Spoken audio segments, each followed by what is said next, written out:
Hey there, folks. Welcome to yesterday's news for October 9th, 2018. Today, I want to talk about something that actually happened over the weekend, and apologize, my nose is a little stuffy, and I might sound funny, and I might snort at some point during the recording here. But anyways, over the weekend, Jordan Peterson tweeted his idea that Kavanaugh should resign and pave the way for a less divisive character. And he received a lot of well-deserved blowback for that statement. And probably the most impactful, I suppose, is Owen Benjamin's epic rant to that effect. And as much as I hate to admit it, because it was an epic rant, and I really like Jordan Peterson, but Owen's right. That I had noticed it too.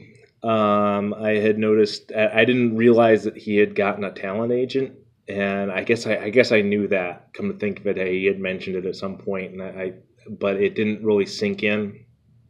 But I'd noticed, all of a sudden he starts wearing fancy suits, and he's kind of going on this.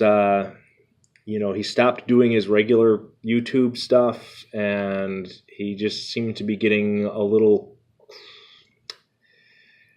higher and mightier and crankier, in his style. And what Owen Benjamin describes kind of makes sense to me. Here he's going along, and I get it. He needs somebody to help him book touring dates and all that kind of stuff. He needs somebody to manage that stuff for him. I get that. That's a lot of stuff to manage. And it would seem the logical choice to go with an established big talent agency. They know how to do this stuff.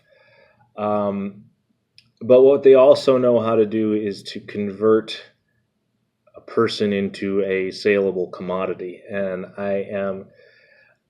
and they're also very good at manipulating people into going along with that, and I'm afraid that that's what's happening.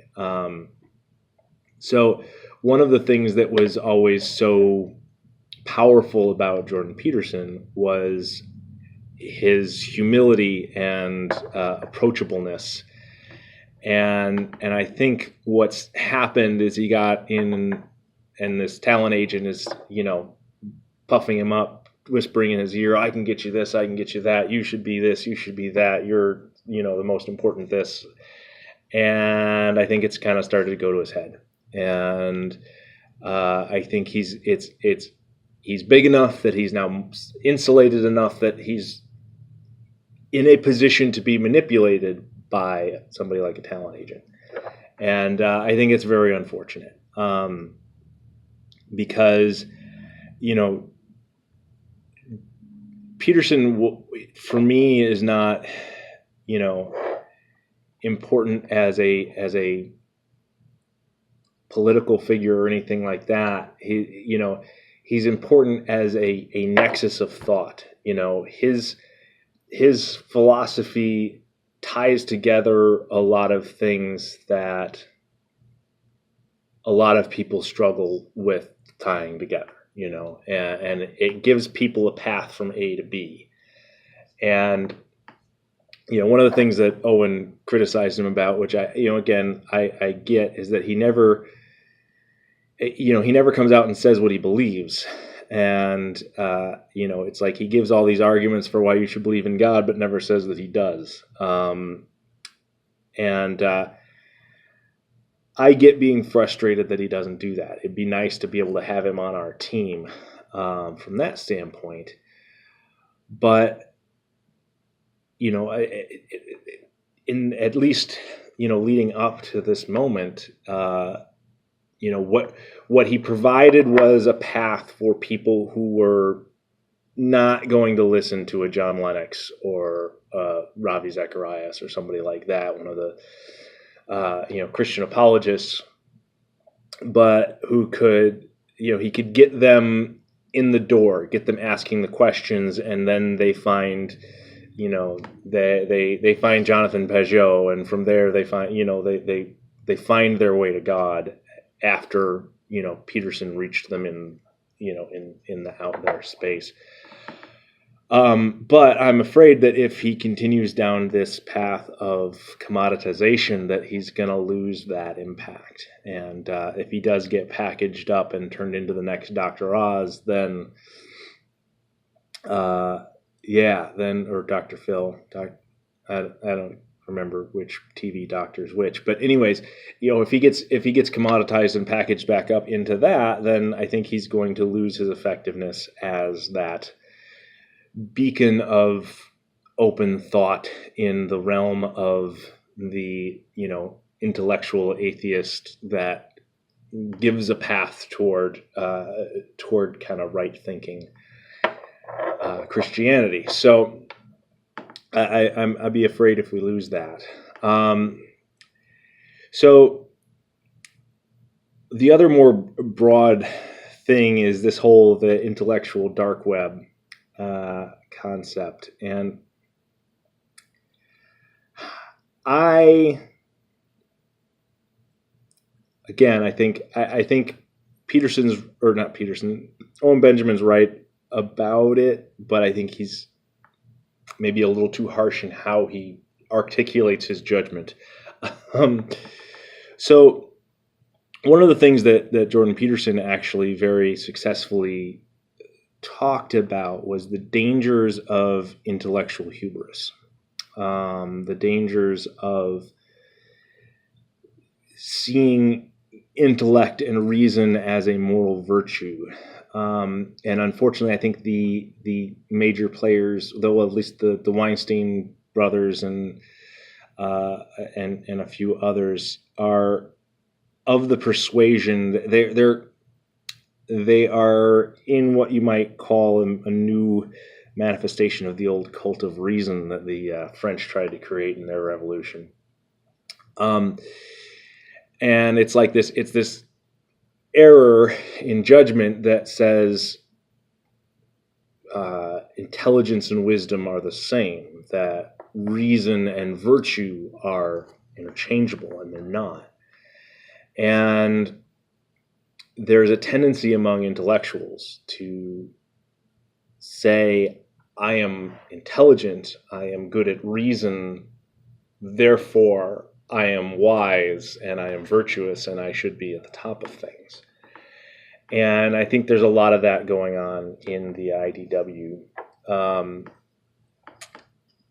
And there's substantial danger to that. Now, on the other hand, if you don't look at the IDW as the wave of the future and our hope in restructuring society, but rather you look at it as the seeds of a renaissance on the left of what the political left should be in a functioning society. I think they're very good. If you think of it less in terms of the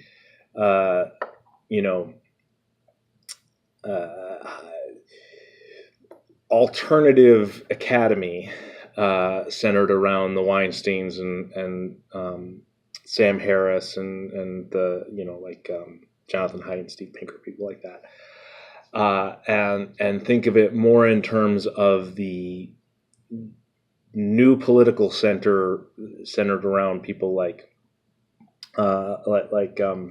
Joe Rogan and Dave Rubin. It's like, okay, I don't want to join that, I think they're still wrong about a lot of stuff, but they're a version of left-wing politics, a version of the left that you can still reason with and have a conversation with. Whereas the radical left, the postmodern neo-Marxists, you can't reason with that. You can't reason with a philosophy that believes there is no truth, only power. And unfortunately, that's what's running the Democrat Party right now. So we can't have, we have the choice of the Republicans with all their dysfunction on the right and absolute insanity in the Democrats. And I think the intellectual dark web, if you draw the center around Dave Rubin instead of around Eric Weinstein, that has the makings of being a viable third party on the left that could kind of restore a functioning give and take balance between right and left in this country. So, yeah, I mean, I think if you look at it that way and you understand that any academic is going to be, Jordan Peterson included, is going to be often seduced by that temptation to view their intellectual superiority, if you like, as a moral superiority when it's not.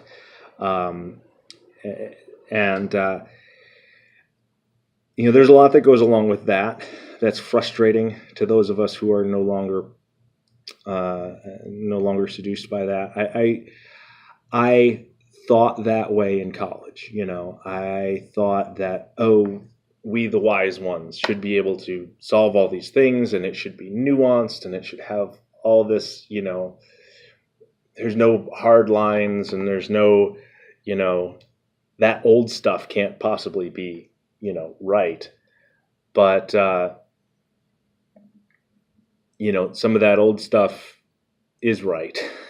And some of those lines can't be blurry. And being smart doesn't make you wise, and being good at reason doesn't make you virtuous. So, that's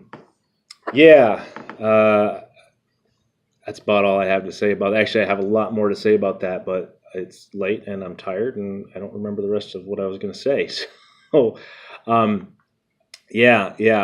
really hope that, that was the other thing I was going to say. For Jordan Peterson, the way back, I'm not going to take Owen Benjamin's attitude, which I don't think this is actually his attitude. This is his rant of, screw him, it's all over. I still think that Peterson is the guy who brought the value that he brought. I think the value that he brought is that there were a lot of people who thought he brought more value than he did. And I think he has drifted into a position where he's not bringing that value anymore. So what he can do to come back, fire your agent, don't listen to anybody from Hollywood. They're poison. It's like you're not going to get good advice from that kind of person in that kind of position. And you need to go back to what you were doing on YouTube, answering people's questions, teaching your classes, writing books, because that's where the value is from you. If they can convert you into a commodity, and they can have this big tour, and you can sell out stadiums, and you can get all sorts of accolades, and that's going to be short-lived, because at the end of the day, that's not what you brought to the market. That is what they can squeeze out of you before people get frustrated and sick of it, and you turn into just another talking head, just another point of controlled opposition. Your ideas are more valuable than that, and you have a right to bring that to the world on your own terms, and you should be doing that. And to the extent that you're letting third parties get in the way is an extent to which you are going to bankrupt that wealth that is your mind. So I doubt this will ever get around to Jordan Peterson, but if it does, I hope he listens. And I hope he at least figures it out on his own and fires that agent and gets himself back on the track that made him what he is or what he was. And yeah. So, all right, with that, hope you enjoyed it. Like, share, subscribe, and I will see you hopefully tomorrow. My life's been a little crazy, so I haven't been recording on a regular basis, but I'm going for tomorrow. See you later.